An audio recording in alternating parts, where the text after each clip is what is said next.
नमस्कार, आपका scientific health में स्वागत है। आज की वीडियो माइक्रोबियल इम्बैलेंस पे होगी, जिसे हमारी हेल्थ के लिए जानना ज़रूरी है। साथियों, हमारे शरीर में 3 प्रकार के बैलेंस होते हैं, जिसमें पहला ग्लूकोज, दूसरा हार्मोनल और तीसरा माइक्रोबियल बैलेंस। अगर ये तीनों बैलेंस हैं तो हम स्वस्थ रहेंगे, और अगर नहीं तो स्वस्थ नहीं रह पाएंगे। तो आज हम इनमें से माइक्रोबियल बैलेंस पे चर्चा करेंगे। तो शुरू करते हैं। हमारे शरीर में माइक्रोब्स 99% हमारी आंतों में यानी इंटेस्टाइन में पाए जाते हैं, इसलिए इन्हें गट माइक्रोब्स भी कहते हैं। ये माइक्रोब्स हमारी सेल्स को गाइड और असिस्ट करते हैं और एक साथ ही एक शरीर में एक दूसरे के लिए फ़ायदा पहुंचाते हैं। असल में हमारे शरीर में 10% सेल्स ही हमारी अपनी हैं, बाकी 90% सेल्स माइक्रोब्स की होती हैं। तब जाके हमारा शरीर कंप्लीट होता है। मतलब हम एक दूसरे के बिना रह नहीं सकते, जीवन चल ही नहीं पाएगा। हर जीव में एक पर्टिकुलर सेट ऑफ माइक्रोब्स होते हैं। जैसे जो हमारे शरीर में हैं, वह किसी और जानवर के शरीर में किसी और टाइप के सेट ऑफ माइक्रोब्स के होंगे। हमारे शरीर में मेन परसेंटेज लैक्टोबैसिलस बैक्टीरिया की होती है, जो लगभग 67% हैं। इसका मतलब यह नहीं कि कोई दूसरे टाइप के बैक्टीरिया नहीं होते हमारे शरीर में। बाकी 33% में नंबर ऑफ टाइप्स हैं इन माइक्रोब्स के। अब सवाल आता है, ये कहाँ से और कैसे आते हैं हमारे शरीर में, इसे जान लेते हैं। जब बच्चे का जन्म होता है और जिस समय वह बर्थ कैनाल से बाहर आता है, तो उस समय माता के शरीर से बच्चे के मुंह में सेट ऑफ माइक्रोब्स डाले जाते हैं, या ये कहें कि पहुंचाए जाते हैं। यह एक नेचर की स्वाभाविक प्रक्रिया है, क्योंकि नेचर जानती है कि अब इस बच्चे को बाहरी जगत में, जो अभी अभी माता के शरीर से अलग हो रहा है, किन किन चीज़ों की बहुत आवश्यकता होगी, और इसलिए वह उन चीज़ों का ध्यान रखते हुए उस समय जब वह बर्थ कैनाल से बाहर आता है, उसी समय उसके मुंह में पहुंचाए जाते हैं। और ऐसा इसलिए किया जाता है कि अभी यानी जन्म के समय बच्चे की अपनी कोई रोग प्रतिरोधक क्षमता यानी इम्यूनिटी नहीं है। माँ के गर्भ में तो वह सुरक्षित था, माता की इम्यूनिटी उसके लिए काम कर रही थी, लेकिन अब वह बाहरी जगत में आ रहा है, इसलिए इसे इन माइक्रोब्स की बहुत ज़रूरत है, क्योंकि यही फर्स्ट लाइन ऑफ डिफेंस होते हैं। लेकिन आज की मॉडर्न कंडीशन में तो यह पॉसिबल ही नहीं हो पा रहा है। ज़्यादातर बच्चे सिजेरियन होते हैं। 100 में से 99 बच्चे लगभग ऐसे ही जन्म लेते हैं, या ये कहें जो सच्चाई है कि जबरन उन्हें ऐसे जन्म दिलाया जाता है, घर वालों को डरा कर कि बच्चा टेढ़ा है या हार्ट बीट कम हो रही है, या किसी भी बहाने से। आप सब जानते हैं, इस पे आगे बात करना मैं उचित नहीं समझता।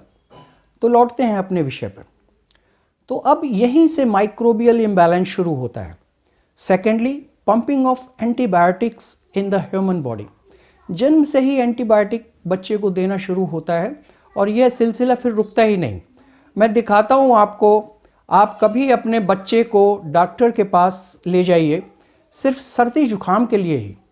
वह आपसे पूछेंगे ही नहीं इस बच्चे को एंटीबायोटिक लास्ट टाइम कब दी गई थी। बस अपनी प्रिस्क्रिप्शन थमा देंगे, उसमें एंटीबायोटिक्स लिखी होंगी, जबकि एंटीबायोटिक लेने के बाद कम से कम 6 महीने तक एंटीबायोटिक कोर्स देना ही नहीं चाहिए, ऐसा मेडिकल साइंस कहती है। इसलिए हर माता पिता को अपने बच्चों का यह रिकॉर्ड रखना चाहिए, लेकिन ऐसा हो नहीं पाता। यह अफसोस की बात है। इन सब बातों से यह बिल्कुल साफ है कि डॉक्टर चाहते ही नहीं आपके शरीर में गट बैक्टीरिया रहें, ऐसा मेरा मानना है। अब इनसे होता क्या है, इसे देखें। हमारे माइक्रोब्स, जिसमें गुड और बैड दोनों प्रकार के होते हैं, उन्हें मार देते हैं।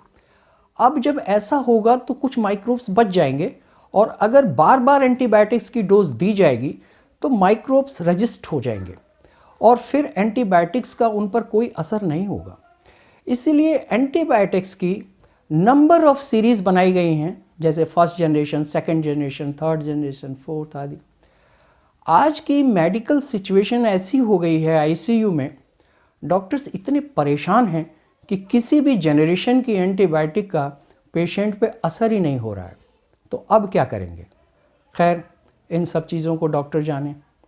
अब दूसरा पॉइंट देखते हैं, जिसके जरिए माइक्रोबियल इम्बैलेंस क्रिएट होता है। मीट इंडस्ट्री, जिसमें चिकन हो या फिर गोट आदि, सभी को एंटीबायोटिक और स्टेरॉयड पंप किए जाते हैं ताकि कम समय में उनके मसल्स को बढ़ाया जा सके, और वही मीट हमारे शरीर में स्टेरॉयड और एंटीबायोटिक्स पहुंचा देता है। बिल्कुल यही हाल डेयरी प्रोडक्ट्स का भी है। अब हम अपने गेहूं और चावल को भी देख लेते हैं। ये दोनों फसलें बिना केमिकल फर्टिलाइज़र के हो ही नहीं सकती, जिनको हम रोज़ खाते हैं। यानी डायरेक्टली और इनडायरेक्टली डेली हम अपने शरीर में एंटीबायोटिक्स डालते जा रहे हैं। इस हिसाब से कोई भी स्वस्थ रह ही नहीं सकता।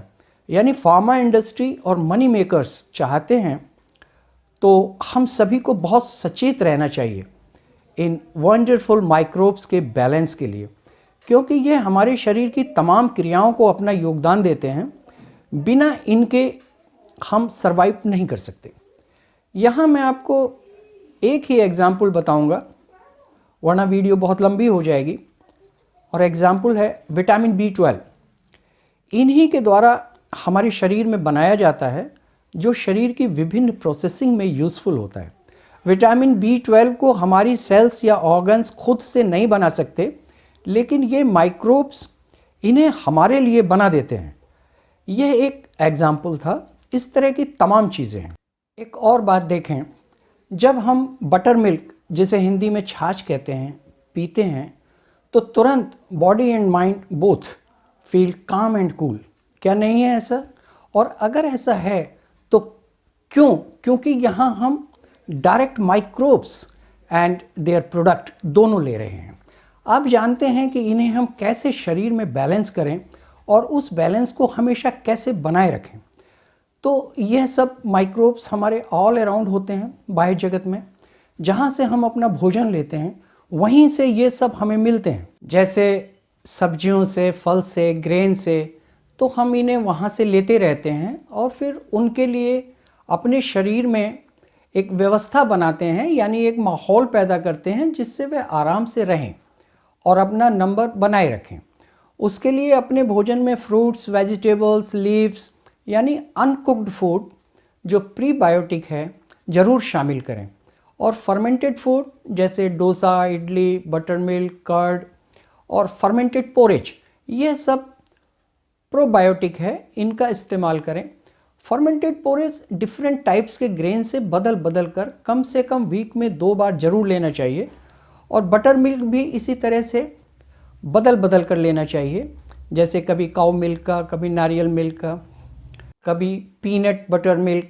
इस तरीके से बदल बदल कर बटर मिल्क लेने से different types of good bacteria हमारे शरीर में बढ़ते जाएंगे। और एक बार अगर वह शरीर में आ गए तो वह वहाँ अपनी परसेंटेज बढ़ा सकते हैं जहाँ तक उनका लेवल होता है। एक और बात, चीनी, यह तो बिल्कुल ही नहीं लेनी चाहिए। इसकी तो हमारे शरीर में 0% की आवश्यकता होती है। और माइक्रोबियल इम्बैलेंस का यह एक बहुत बड़ा कारण है। अगर आप चाहेंगे तो सिर्फ इसी पॉइंट पे एक वीडियो बनाई जा सकती है। तो साथियों, आज के लिए इतना ही। अगर वीडियो अच्छी लगी हो तो कृपया लाइक, शेयर और सब्सक्राइब कीजिएगा। धन्यवाद।